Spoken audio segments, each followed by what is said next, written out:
Ladies and gentlemen, this is your captain speaking. Welcome aboard Captain Fi, the Financial Independence Podcast.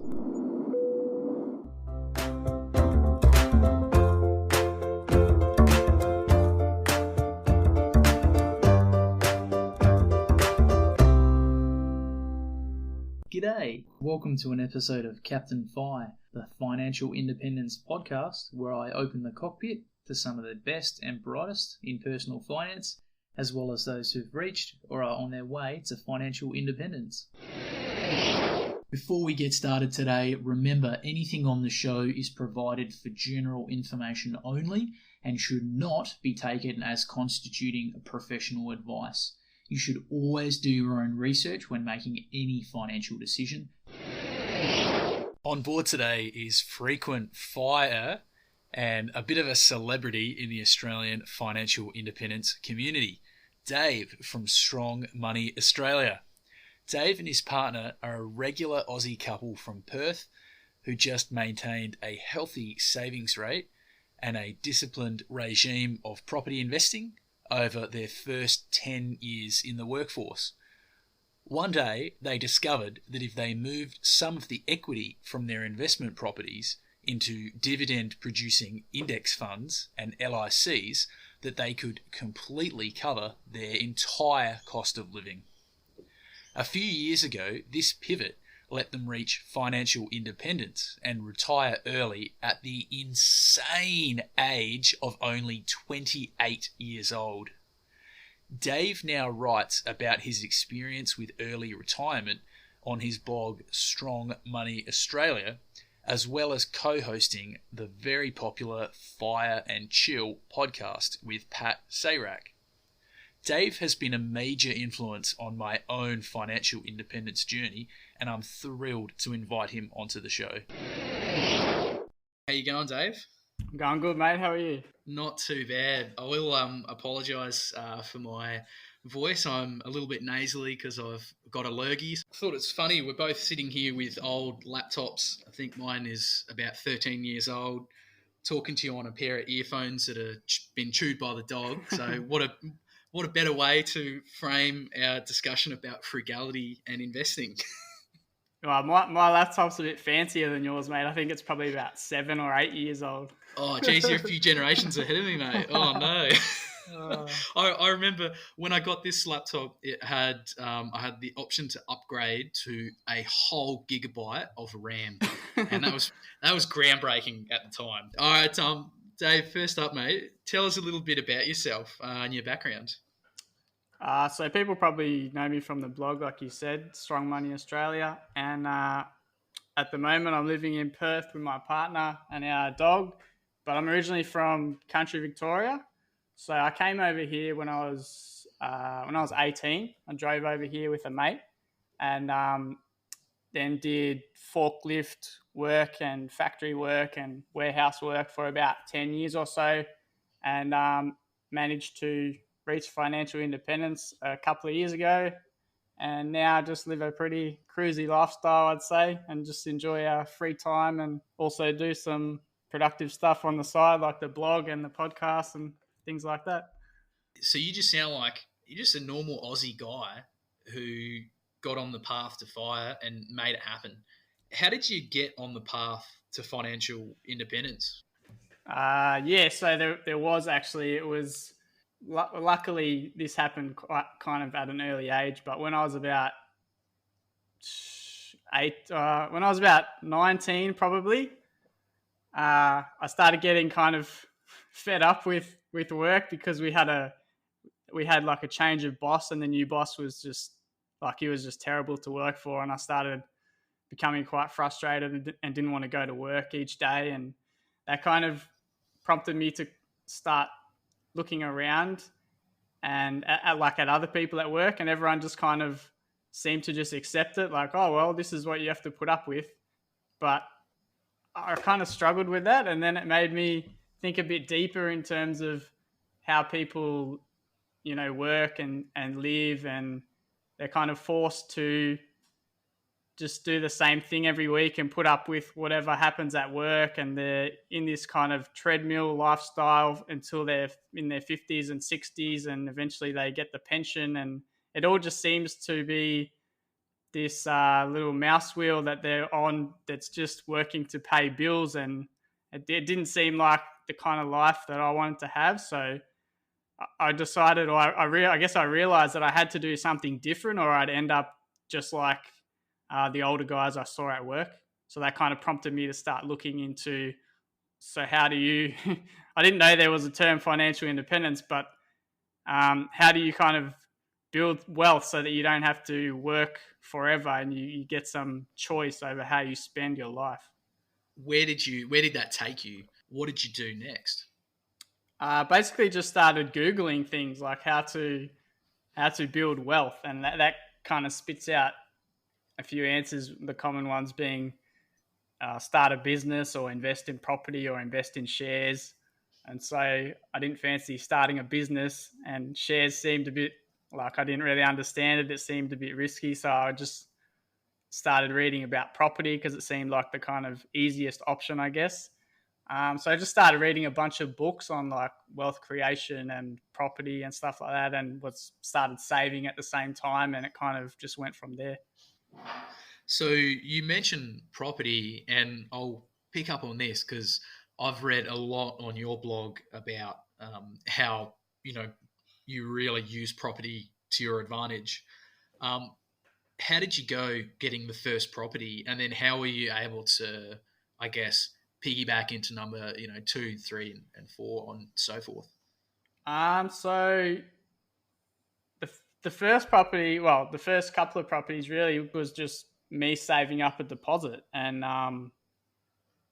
buying what seemed like an affordable place in a reasonable location that was kind of close to the city in a already built up area. And it was just through cash savings that I'd built up over a couple of years. I was able to buy, I think it was like 2 properties in the first 3 years or something like that. And then teamed up with my partner, and she was saving too. And so then we used some equity that she had in her house to buy another, I think it was 1 or 2 properties. And then we kept saving, and some of them grew in value, some of them didn't. And we used the equity from the ones that had grown in value to buy a couple more. And that was pretty much how it built over time. Most of the fuel was from our savings each month. And yeah, that's kind of how it went. But it actually didn't really meet my expectations. I guess what I mean by that is like the whole experience wasn't all that good, and it actually didn't make that much of a difference to us being able to retire early than you might expect. So after we kind of left work, I kind of did the numbers, and I realized that it was our savings rate was where most of the money had come from, because some of our properties had done like pretty poorly. And then once you account for all the costs involved and the purchasing costs at the start and some negative cash flow and stuff like that, there was the gains actually weren't very good. You kind of blow my mind. So I just want to wind back a bit. So how many properties did you buy, or did you and your partner buy? In total, including our house, it was like 8. Wow. Okay. So most people are probably wondering how the hell they're even going to get 1, let alone 2 properties. Never mind 8. So that's a pretty amazing achievement. So you said your first property, you were looking to not take any massive risks. You just went for, a residential house near the city, close to built up areas. I mean, that seems like a pretty sensible option. When you moved forward, what was your strategy? Like, were these positively geared for cash flow? Were they negatively geared? Were you buying for, growth or rental income? How did you structure that? So the idea from the start was basically to buy for capital growth. And I mean, back then, I think that my first mortgage rate was like I was like 7 point something percent, man. So Wow. there's like zero chance of getting positive cash flow property back then, especially after expenses. So that wasn't really even an option. So it was really a bet on capital growth. And being in Perth, you can probably imagine that some of those properties have done pretty poorly. I think that a few of them are still like roughly what we paid for them. And so that was the plan. But luckily, we also bought a couple in the eastern states, which did quite well. But on average, it was just like okay returns, I guess you would call it. Okay, and so as you said, the majority of your gains were actually living quite like well within your means and contributing towards paying down the mortgage on those loans. No, I mean, yes, in terms of most of our progress came from saving, but those savings weren't used to pay down debt. Those savings were just used to put towards like either the next property or later on when we started buying shares. So leapfrogging into the next. Yeah. Mate, I understand a little bit about Perth. I lived there a couple of years ago. I used to rent a place in Scarborough, Scarborough Beach. We used to very well. We used to live in Scarborough. We've still got it. That's our house that we rent out now in Scarborough. Oh, yeah. Beautiful! Yeah, I loved it, mate. Nothing better than moseying on down to Scarbs, on a Saturday or a Sunday morning with a coffee. Yeah. Never know, mate. Might have seen you partying up at the grotto or in town there. Mate, so look, that's a pretty interesting segue. You just mentioned you used your savings to then diversify into shares. What was the reason for this? You sort of mentioned that at the very start you were a bit hesitant to get into shares or start a business. What made you diversify into shares, and specifically, why did you choose listed investment companies? Okay, so I guess I started to realize a bit later on in the journey that property wasn't quite as good as I thought it was. And so essentially, I thought that even if our properties were paid off completely, because of the amount of expenses associated with them, the income would be so poor after all those costs that there wouldn't be very much income. And so I was kind of forced to reconsider my strategy, I guess, and look elsewhere and take a second peek at shares. And so I did that, and I started learning more about shares. And I noticed that Aussie shares in particular pay very good income, and there's obviously no costs associated with that compared to property. And you also get, franking credits, which makes the income even higher. And so it became pretty clear at that point that it would be much easier to live off our wealth if that wealth was actually in shares rather than property. So that's kind of how that started. And then in terms of why I chose LICs, it was really because I was attracted to the idea of living off dividends. And so the LICs were kind of a more natural fit for that approach, as some of their strategies themselves are focused on investing for growing income streams. So that kind of matched what I was after. So that's kind of how that came about. Yeah, I almost went the other way around. I started with LICs and shares, and now I'm looking to diversify into property. But I'm 100% with you on there, Dave. Like the investing for a growing income stream, as well as quite a tax-effective stream with franking credits. I haven't fired yet, so my holdings are not as large as I would like them to be. But I am starting to get a good flow of dividends, and when I see them come into the account, it's like it's almost like programming me. Like, yes, this is good. I need to invest. I need to invest more. It's like a self-reinforcing thing. So because it's kind of like some positive encouragement along the way. Like, here, you're doing the right thing. You're getting this income stream coming in. So it's kind of motivating at the same time. Absolutely, it's very motivating, and for my own like psychological benefit, I don't participate in like the DRPs, like the dividend reinvestment plans or the bonus share plans. I just love seeing the money appear, and then it's like, yeah, just like you say, it's that positive reinforcement. Just on that, I also hold ETFs. I often hear this debate over like what's more tax effective. You know, if you hold a parcel of shares and sell them, and you've held them for more than 12 months, you're going to get a 50% CGT discount.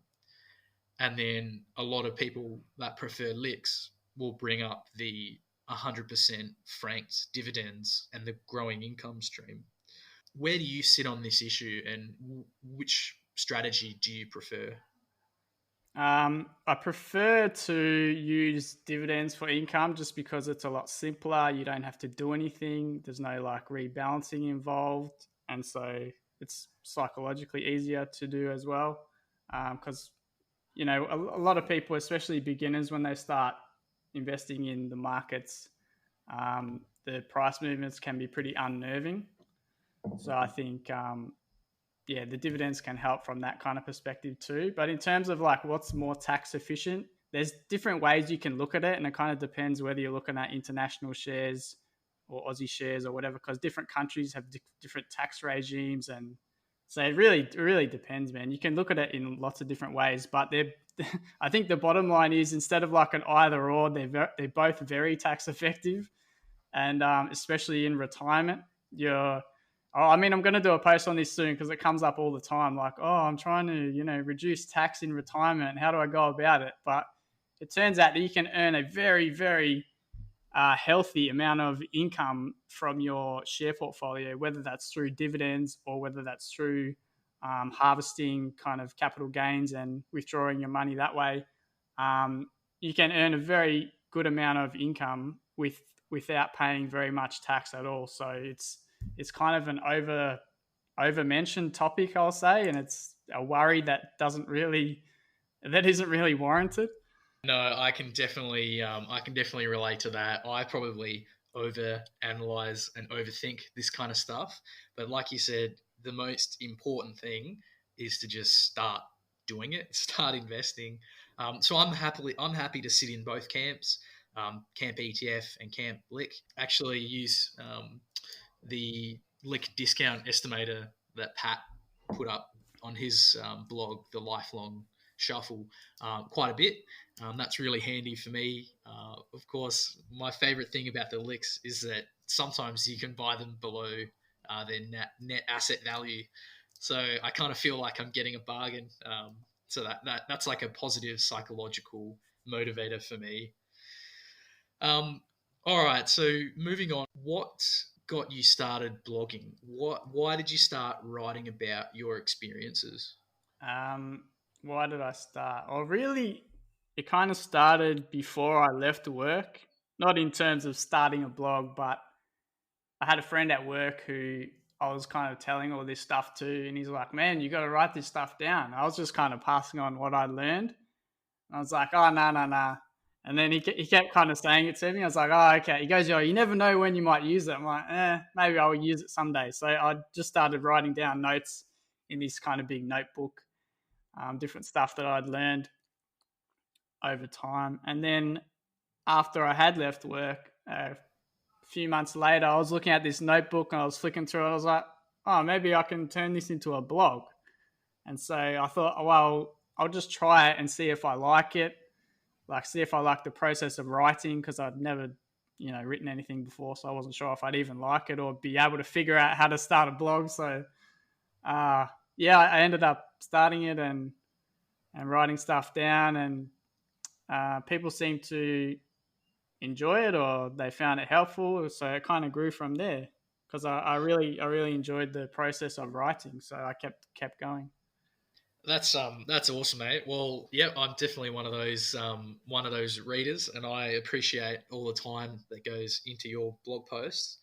I'm in a similar boat. I would be sitting in the cruise, chatting to the other crew members, and of course, always get to the topic of finance and investments. All of the pilots seem to think it's a great idea to get yourself a big portfolio of negatively geared properties. But I never really understood. And so a big part of me starting writing was to keep myself accountable on my journey to fire. So it's really good to see people like yourself, Mr. Money Moustache, Mad Scientist, who have been through it and basically writing their experiences. So most of us we can kind of follow along on our journey. So a lot of really, really useful information on the blog. So good on you for starting it. I'd be interested to see whether you still have your old notebook, Dave. I think I do, mate. I'm not sure where it is now, but I could probably find it if I tried. Is that going to go in the Fire Hall of Fame, perhaps? It might go in the fire. I don't know about the Fire Hall of Fame. Oh God! All right, so Dave, getting into some of the nitty gritty, how do you manage your day-to-day finances? So, I see a lot of people use things like cashback credit cards, and mortgage offsets and that kind of stuff. How do you and your partner manage your money together? Yeah, so we don't actually use any credit cards, and it's not because I think they're evil or anything like that. I just really can't be bothered. Like the I guess the rewards compared to what people get in the US don't really seem all that great. So it's kind of seems like a fair bit of effort for like not much reward. And I don't know, I really just can't be bothered. So I've never tried that kind of strategy. We do use offset account because that's obviously super useful to save mortgage interest, and it obviously earns a lot more than high interest savings account would these days. And so any cash that we're not investing yet will sit in that offset account. But how we manage our money really is just in terms of spending, like we just buy we buy what we need, which turns out to be not all that much, I suppose. And that kind of helps because we've accumulated, a bunch of good habits, I'll say. So it's not really something that we spend a ton of time like thinking about or working on. Just kind of happens the way it is after living a certain way and developing certain habits over so many years. Yeah, okay, that's great. So it's just more about living a basic lifestyle where you don't need to be wasteful or inefficient. And I shouldn't even say basic because I like to think that I live a pretty amazing lifestyle, and I sort of claim to be quite frugal as well. So I think it just goes to show that you don't need to spend or waste a ridiculous amount of money to be happy. Yeah, not at all, and it's definitely not about living on a tight budget or anything like that. We don't have a budget at all. We never really have. So it's not really a conscious effort to like, we better shave some pennies off this area and this area. It doesn't really. It's never really been like that for us. Yeah, that's great, man. Because I guess like in the fire community, we can probably get a little bit too sexed up on frugality and budgeting. Whereas actually, perhaps if people want to look at their behaviors more holistically, there are a few big changes to your lifestyle that you can tweak. I mean, accommodation, transport, and groceries, they're three huge factors that if you just are a little more sensible, you might find your savings rates more healthy than you think. Yeah, like exactly. It's just about looking at what you're doing and kind of questioning, well, is this the best? Is this the kind of the most optimal choice? Am I getting like the most benefits at like a reasonable cost? It's not about the lowest cost. It's about balancing the benefits with the cost and looking at it that way. Yeah, look, balancing the benefits and the cost to make sure you're getting the most happiness out of your spending. Yeah, and that's a great. I think that's a great encapsulation of the fire movement. So, just with the properties. So I've recently was chatting to someone on social media about debt recycling, and she brought up Peter Thornhill, who mentions, who is also a big fan of dividend growth investing, big advocate of the LICs. Have you and your partner ever considered something like debt recycling for a margin loan against your property to purchase LICs? Like at the moment, it wouldn't be even an option because we're in the category of like having a lot of debt still because of the properties we still have with kind of a low taxable income. So our borrowing capacity wouldn't allow that to happen anyway.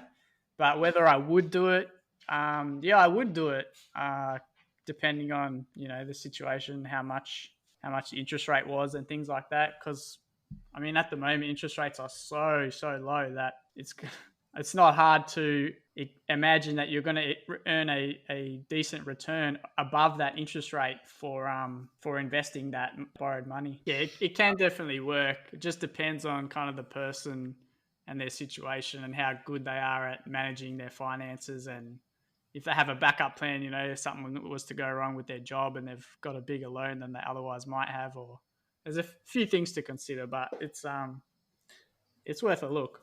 Digging a little bit deeper into the index fund LICs, which particular LICs are you a fan of, and why did you pick them?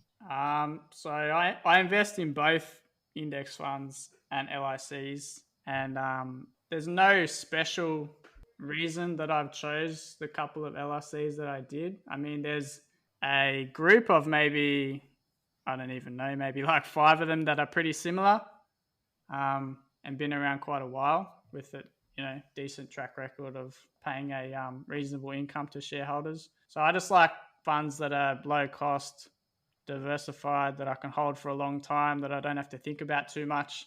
And so index funds and LICs both kind of fit that bill. I have owned individual stocks in the past, but I try and keep it pretty simple these days, so I don't have to spend that much time kind of on my investments. It's not really that I'm against stock picking or anything. It's just that I think most people's portfolio should be mostly in simple and diversified funds that they don't really have to think about. Yeah, I'm with you on that one as well, Dave. So like my my core holdings are just index fund ETFs, and then branching out, trying to pick up a few more of those LICs. Just the older ones, low fees, and solid history of increasing dividends. They're kind of the main things that I'm looking for as well. So what about superannuation? Do you guys use super? Obviously you've retired already, so you don't need super. But did you contribute to it at all, and is it part of your overall strategy?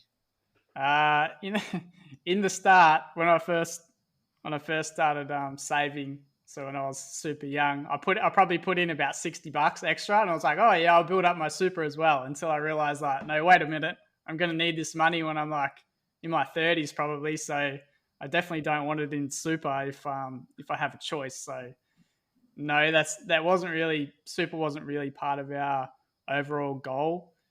I like it, and I definitely look forward to accessing it, but it's not something that we utilize at the moment in terms of putting extra money in and trying to take advantage of the low tax rate and things like that.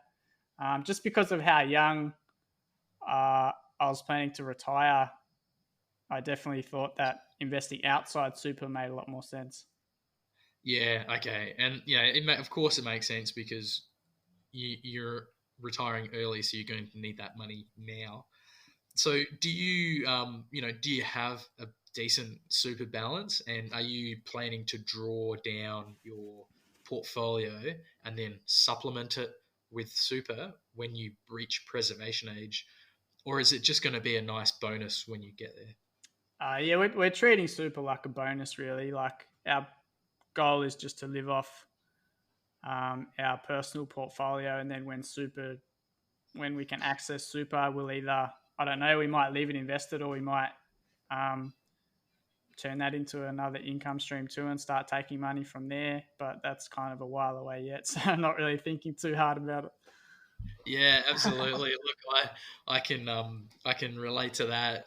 I certainly I'm looking at my super and thinking when I get it, it'll be able to supplement, and so I'm at the moment thinking about that sort of two-phase retirement with a drawdown until I reach that age, and then obviously having the super to provide income later on in life. Yeah. But it is so far away. You can't really blame people for not bothering about it or thinking about it. So yeah, it really depends on what kind of age you think you'll be when you do retire. Because even if someone's 25 and they're working towards financial independence, but they don't think they'll get there till they're like 45 or 50, then maybe super will be a bigger part of their plan. But if you're going to retire at like 30, you're going to need a boatload of money by the time you're 30, and super's really going to be a backup, really. So speaking of retirement, what's it like? how has reaching FIRE changed your life, and what do you do with yourself? Oh, it's good, man. It's really good. Yeah, how does it change your life? I guess it changes your life by giving you your life back. That's how I'd sum it up. What do we do? Well, I try to keep kind of productive and healthy so that we're not really like wasting this opportunity to enjoy our freedom. So I like to spend time on the blog and now the podcast. So I usually do like maybe a couple of hours writing each day. Spend a bit of time exercising and reading, and also like taking the dog for lots of walks and time with my partner. We might go out for lunch or go to a national park or something like that. And we also do some volunteering like in the local area, because there's a environmental group that like plants trees and does stuff like that. So we also help out there. And I've also been doing some like volunteer stuff helping local wildlife. So yeah, that's about it. Kind of sounds like every day is a weekend for you at the moment. Oh yeah, that's exactly how it is. Yeah, that's a good way to describe it. Every day is like the weekend. Hey, that's wonderful. I imagine like everyone listening to this right now is probably just like, daydreaming for the moment that they can reach FIRE as well. So it's like, it's kind of weird, right? Because some people say, "Oh, but don't you get bored?" And then if you kind of put it in the lens of, "Well, do you get bored on the weekend?" They're like, "Well, no, I love the weekend." Well, it's like, well, yeah, exactly. It's just like that. every day is the weekend. That's great. That's how I'm going to explain this to people from now on. So, awesome. So, Dave, you mentioned you like to keep up with the times and doing a bit of reading. Do you have any favorites? Like, if I could say, what would you be your 3 favorite personal finance, investing, or sort of self-development books? What would they be? All right. So, for personal finance, I think there's 2 I like. I like The Millionaire. They're not new, by the way. They're old ones. The Millionaire Next Door, which you probably read. Yes. Yeah, it's a good one. I like that one. And also, I don't know if you've read The Richest Man in Babylon. Yeah, it's actually a really good read. It's like old and quite a short book. But it's like an old like fable kind of story. Yes. But I think that's why I like it, because it's so different. Yeah. Yeah, it's very cool, man. I like that one. Yeah, so those are kind of personal finance. And then in terms of investing, there's a blog that I like by a US guy named Ben Carlson. It's called A Wealth of Common Sense. He just writes kind of about markets and investor psychology and stuff like that. It's really quite good. Okay, no, I haven't actually come across that, so that's on the radar now, and I'll link these in the show notes, by the way. So, but thanks for bringing that up. You give me another one to cruise. Add to the list. And in terms of what was the other one? Personal development. Yeah. Yeah, so I like There's a blogger, but he also has 2 books now by the name of Mark Manson. Do you know who that is? Oh, yes, the subtle art of how not to give a... Yeah, the subtle art of not giving a fuck. I wasn't sure if I should say that or not. Nah, I'm sure it's fine, mate. I actually just read his book, and I like it because it's fluorescent orange. He's got another one as well. I've got it on my table here right now. It's called Everything is a Book About Hope. And so it's like a modern day philosophy book, really, about life, the way we live, what's happening in the world, and why we feel the way we do. Like why we feel like everything's bad despite everything getting better over time. It's really, really interesting. Yeah, we live in one of the best periods of time. Like, it's one of the most affluent periods in our entire society, yet everyone seems to be Like miserable. I tell you what, if you don't read that book and then on Netflix watch The Social Dilemma, because if you do those 2 things in quick succession, like I did, you'll very quickly have an existential crisis and start wrapping your head in tinfoil. Yeah, but no, really good messages there. Like, the big takeaways that I had was, obviously cutting down social media and just caring less about what people say and think.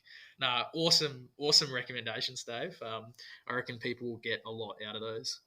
So we get towards the end of the interview here, all right? And this was coming, and I love putting people on the spot here. What would be your top tips for someone starting out on the path to financial independence? Yeah, good question.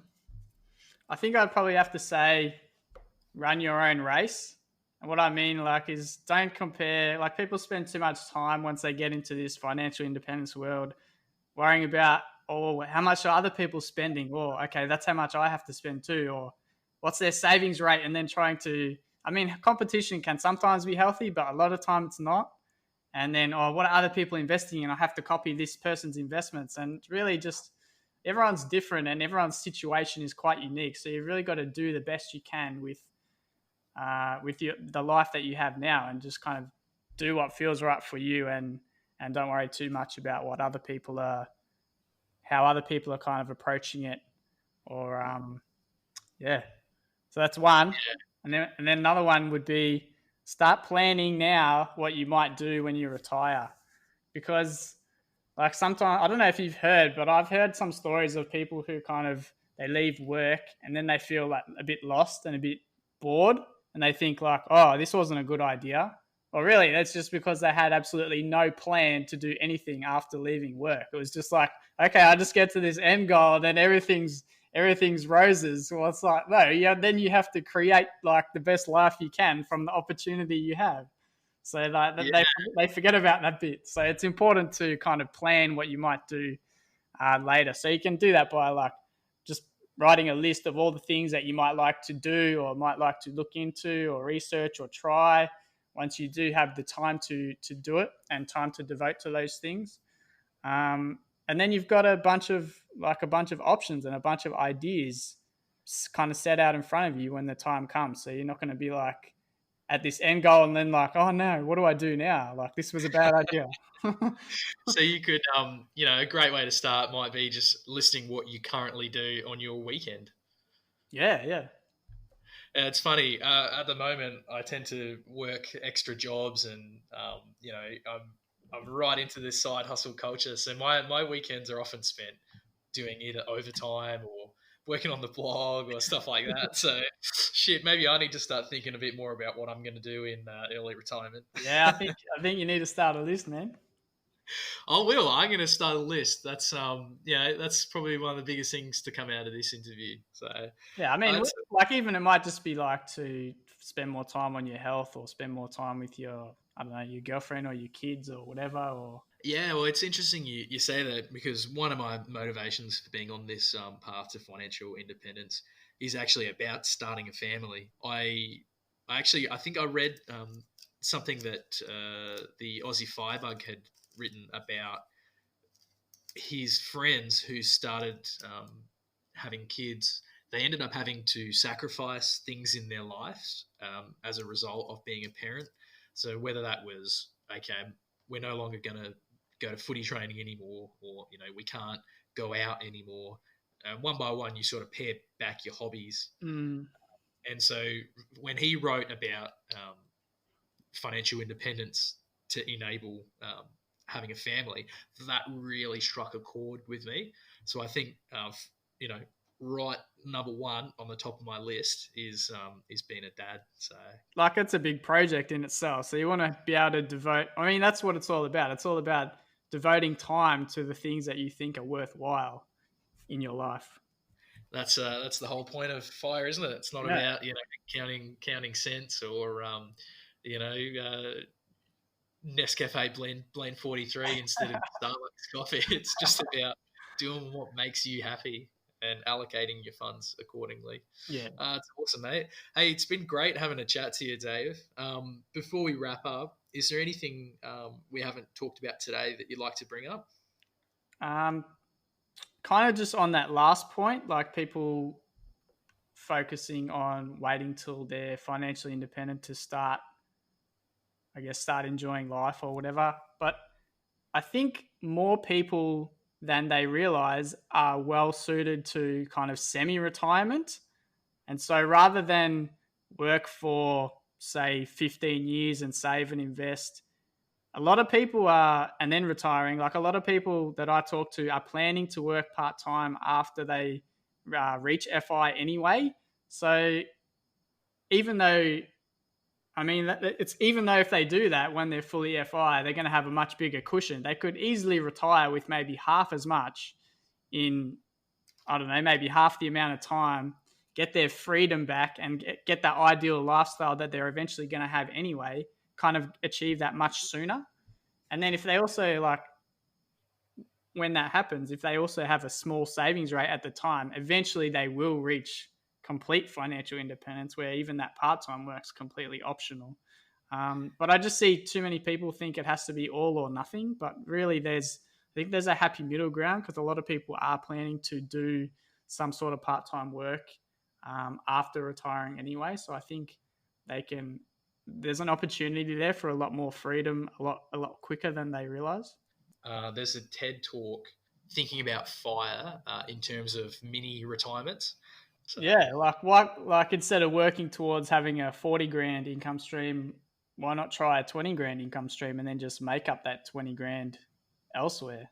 And you're going to get like the vast bulk of the benefits of retirement or financial independence without having to put as much time and savings into it.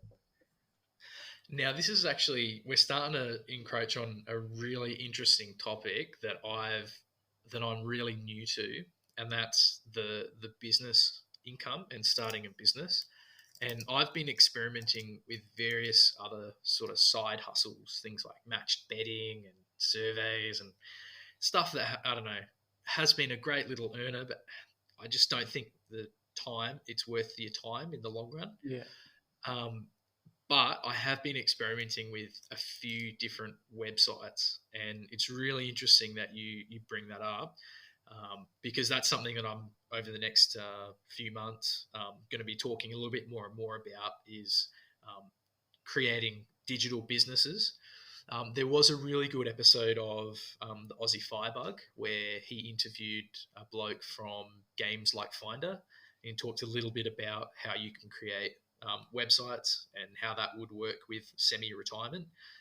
But yeah, so I'll link to that again in the notes as well for people that are interested. But yeah, it's on the radar and should be coming up pretty soon. So wrapping up, Dave, thanks so much for having a chat, mate. A lot of really good stuff. I think it's a pretty inspiring example, and you put out so much great information for people to use. If people are looking to find your blog or the podcast, where can they go to find you? Yeah, thanks, man. They can just go to strongmoneyaustralia.com, and for the podcast, they could just search for Fire and Chill anywhere they listen to podcasts. But it's also on the blog if they wanted to listen to it on there too. Speaking of which, I'm actually overdue for the last episode, so I think I know what I'll be doing this afternoon. Thanks, man. No worries. See ya. Yeah.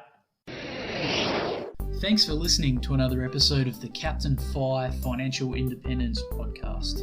To read the transcripts or check out the show notes, head over to www.captainfi.com for all the details.